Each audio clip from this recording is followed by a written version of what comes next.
Good evening, good evening, good evening. I'm not sure if you'll be watching this in the evening when I'm doing it, or if you'll be watching this later on, maybe in the morning during the day. Just wanted to hop on and encourage someone with Isaiah, the 14th chapter.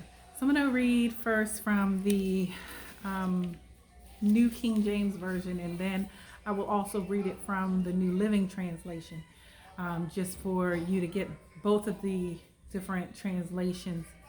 So it says in Isaiah, the 14th chapter, verses 1 through 3, it says, "For the Lord will have mercy on Jacob and will still choose Israel and settle them in their own land. The strangers will be joined with them, and they will cling to the house of Jacob. Then people will take them and bring them to their place, and the house of Israel will possess them for servants and maids in the land of the Lord. They will take them captive, whose captive they were, and rule over their oppressors. It shall come to pass in the day the Lord gives you rest from your sorrow and from your fear and the hard bondage in which you were made to serve." I'm going to also read it from New Living Translation just to give you a little bit of understanding. But the Lord, again, it's Isaiah 14, verses 1 through 3. "But the Lord will have mercy on the descendants of Jacob. He will choose Israel as his special people once again. He will bring them back to settle once again in their own land. And people from many different nations will come and join them there and unite with the people of Israel. The nations of the world will help the Lord's people to return, and those who come to live in their land will serve them. Those who captured Israel will themselves be captured, and Israel will rule over its enemies. In that wonderful day when the Lord gives his people rest from sorrow and fear, from slavery and chains." So this is talking about how God is going to turn the captivity of Israel. He's going to turn and give them victory over those who have oppressed them. And I love the part where it says that I still choose Israel. He said, and I will still choose Israel. A lot of times, and this is in a time where Israel was going through a punishment. They were going through a time, a season of being disciplined by the Lord, and they were actually serving those who were in Babylon. And so they had experienced great distress, great travail. They had been basically going through this for a while.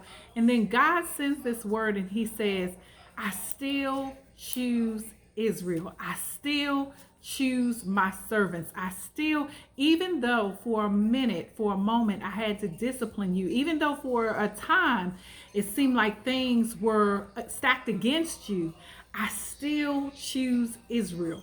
And so that is encouraging, because sometimes we're in the place where we cause different things to happen in our lives. We're disobedient to the Lord. We cause different things to go wrong in our lives. Sometimes we are, being attacked by the enemy, but then sometimes we do things, silly things, disobedient things, downright stupid things that we know cause a consequence to come back on our lives that is not pleasant. And so when we do that, sometimes it is very common for us to cry out to the Lord like, God, why are you doing this to me? We know exactly why. God, when will this be over? Whenever he says it's going to be over.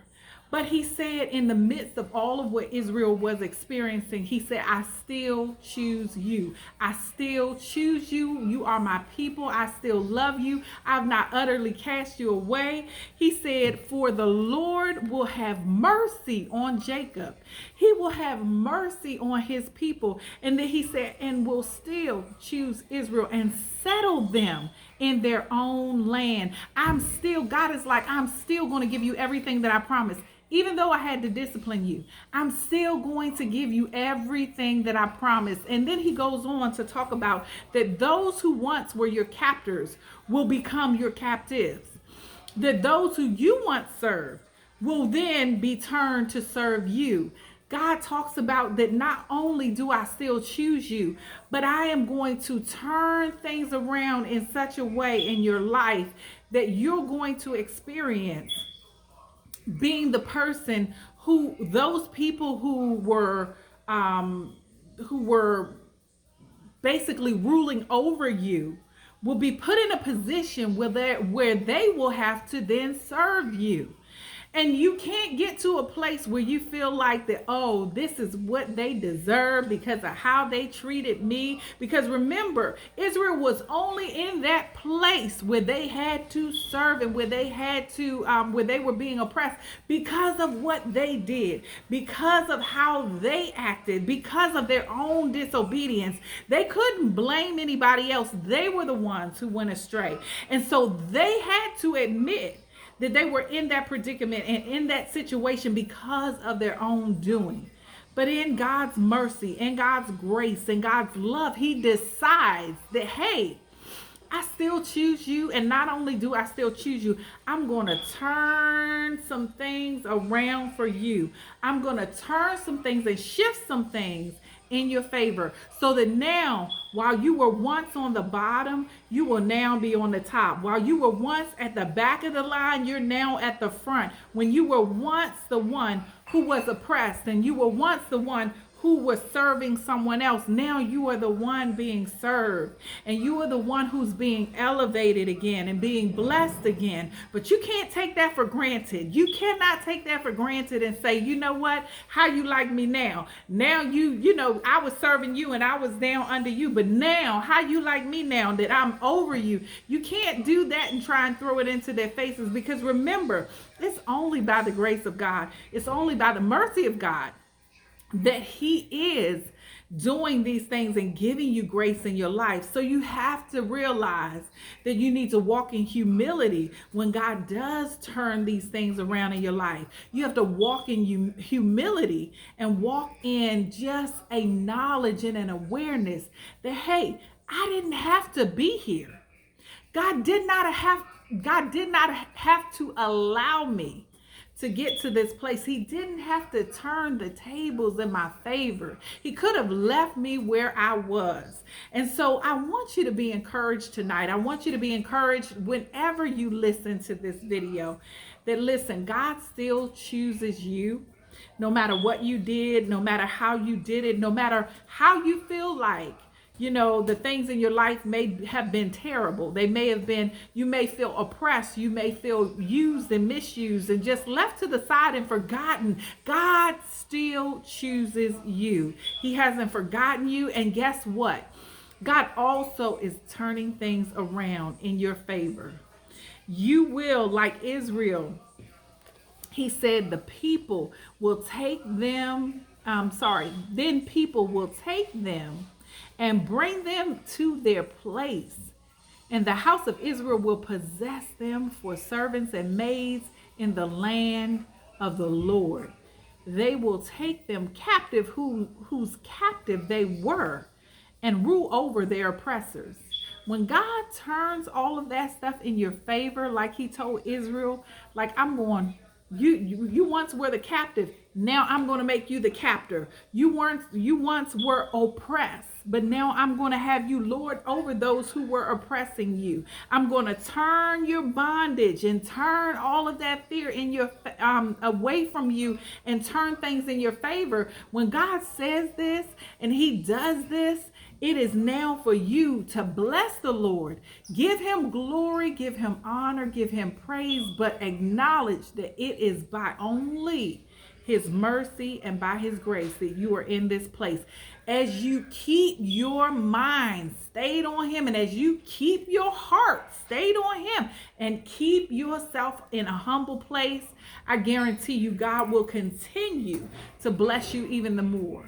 God will continue to elevate you, to keep you, to bless you, and raise you up even higher, and continue to allow you to go forth and to blossom and bloom and go into the land that he has chosen for you. When I say that, some people may be thinking, what land that God has chosen for me? That spiritual land that God has chosen for you. When we say the land flowing with milk and honey, or that the land that God has chosen for you, where you walk, your feet possess, sometimes it's a physical land that God is saying, I want you to be in a certain place. But sometimes it's a spiritual land, spiritually, that this is where God wants you and where he desires for you to be. And so for God, for all intents and purposes of what I am saying tonight, I'm talking about that spiritual land that God desires for you to possess, that spiritual place and space that God desires for you to be victorious. And so just remember, as you move forward, as God turns things around for you, as he moves things out of the way for you, remember, remain humble. Understand that it's only by his goodness, his mercy, and his grace. And then remember as well that God deserves glory no matter where you are, no matter in what position, what place, what's going on. God deserves the glory in your life and out of your life. And then all of these things are happening only because God still chooses you. No matter what you've done, no matter how far you think you've gone from him, he's still able to pull you in. What can separate me from the love of God? Nothing. Nothing can separate you from his love. And so no matter what you've done, no matter where you are, where you find, what space you find yourself in, just know that God still chooses you, and he is turning all of these things for your good. So be blessed and encouraged in that. And I pray that you always remember that the Lord loves you. I would love to have you join us on our weekly Zoom for encouragement. We have a weekly Zoom call for encouragement on Tuesday evenings at 9 p.m. Eastern Standard Time. So if you are wanting to be on the Zoom, just send a message or put a comment in the chat and reach out. I will reach out to you and I'll give you the information to get onto our Zoom. It's just a weekly time of encouragement for women who lead. And you may not think that you're leading, but I guarantee you somewhere in your life, people are watching you and your life has impacted and influenced those around you. And so this is a weekly call, a weekly Zoom that we get on and we encourage women. There are speakers from all different places. Many of the Tuesdays I do the encouragement. But I would love to encourage you to get on that if you so choose. So just leave your information in the chat or reach out to me and I'll make sure to get that information to you. Then also, if you would like to give an offering, then you may do so by Cash App. Our Cash App for One Way Ministries is $1 Way Flow. So it's not the number one, but one spelled out ONEWAYFLOW, One Way Flow. So $One Way Flow. Thank you so much for whatever offering that you give, and be blessed until we see you again. P.S. I love you.